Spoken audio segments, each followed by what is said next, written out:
Welcome to this introduction to the 7th edition of APA, brought to you by Appalachian State University's Writing Across the Curriculum program. A little bit of background for APA. APA stands for the American Psychological Association, and it is one of the most common citation style used in American universities. It's used by the social sciences, some hard sciences, business, and other disciplines. It uses an author date style system that reinforces the value of the disciplinary systems.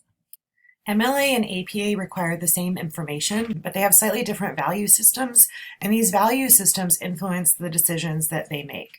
So if you're used to working in MLA, you're used to finding the information that you need for APA, but it's going to look a little bit different. APA style differs for good reason. The author date system, meaning that you refer to both the author and the date in your references, emphasizes the research itself rather than the author of that research.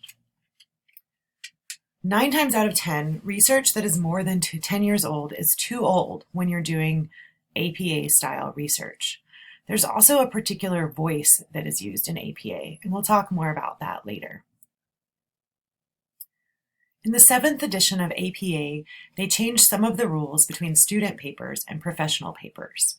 Student papers require a title page, page numbers, and a reference list.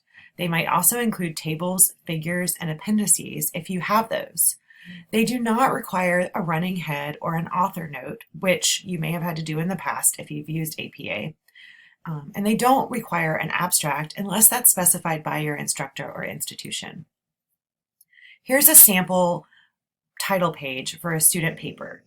It includes the title, the student's name, the department and university, the title of the class, the professor's name, and the date that the paper will be turned in. Some general formatting rules for APA include the type of fonts you might use, the line spacing, margins, and word spacing. As in MLA, your references page is alphabetized, double-spaced, uses hanging indents, and is paginated, following the page numbers of the paper itself. One difference you might notice is that instead of being called a works cited page, it's called a references page. Here you can start to see how you would build citations for your references page. This example shows journal articles and books. Notice that you include the author's last name followed by a comma and then first and middle initial if they're both provided, or just first initial. And that is followed by the year. That's what we mean by author year system.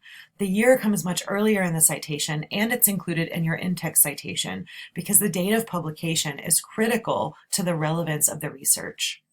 That is followed by the title of the article or the title of the book, the edition or the name of the periodical, volume, and issue number. A few new points that you might find interesting are that in APA, the DOI is included, and that is the digital object identifier, which is provided with most digitally published works. The other point that makes it different from MLA is that article titles and book titles use the sentence case. For titles of articles and titles of books, you use what is called the sentence case, meaning that you only capitalize the first word of the title, any proper nouns, or the first word that comes after a piece of punctuation, for instance, a colon in the middle of a title.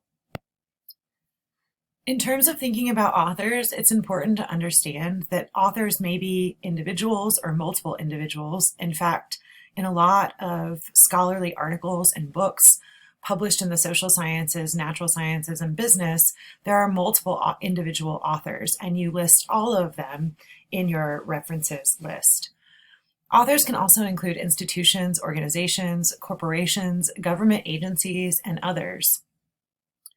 When you're listing them in your references page, you want to spell out the full name of the organization, for instance, the U.S. Bureau of Labor Statistics. However, sometimes in the text you can use abbreviations, but you should spell out the name the first time you use it and show the abbreviation in parentheses, and then after that you can just use the abbreviation. You always want to use the most specific agency as the author of a reference. Occasionally, but very rarely, you might encounter a situation in which there isn't an author. And in that case, you can use the title as the first part of your reference. Formatting authors, as I mentioned before, includes their last name, first initial, and you go in as many as there are. Up to 20 authors might be listed on your references page. After the author, you include the date. Here are some examples of how that date might be included depending on what is available. For instance, books often provide the year the book was published, while a journal, magazine, or newspaper article might include the month, the season, or the month and the date. Also check websites for the date that they were most recently updated. This might be a copyright date for the whole website, or it might be a particular date for a page on the website. If there is no date for a web-based source, you need to provide the retrieval date, as shown in this example.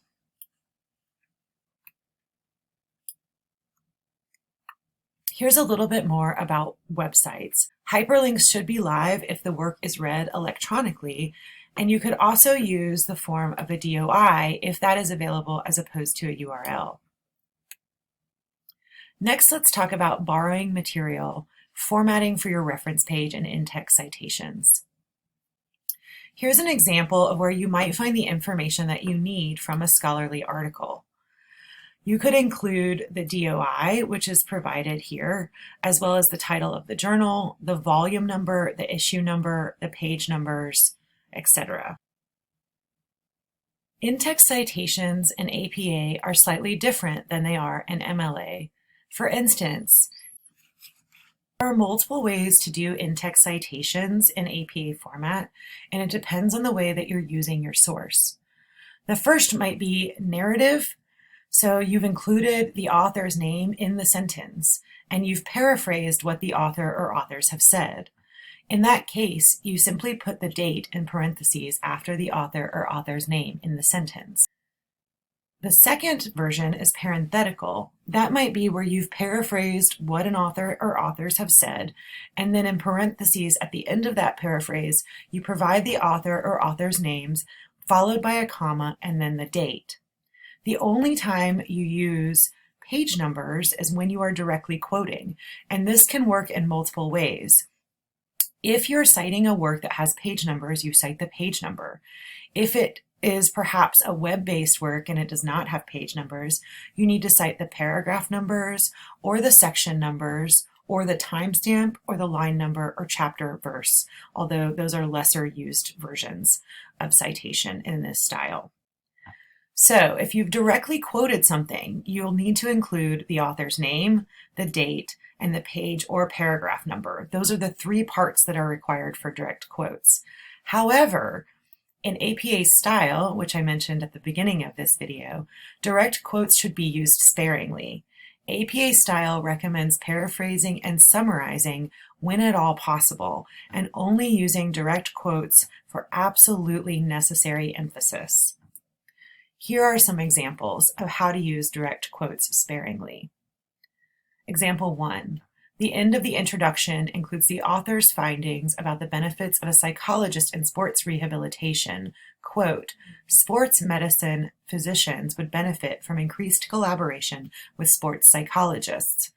Notice in the in-text citation that the author's names are included with an ampersand, that's the and sign in between them, followed by a comma, and then the year, and then a comma, and then the page number.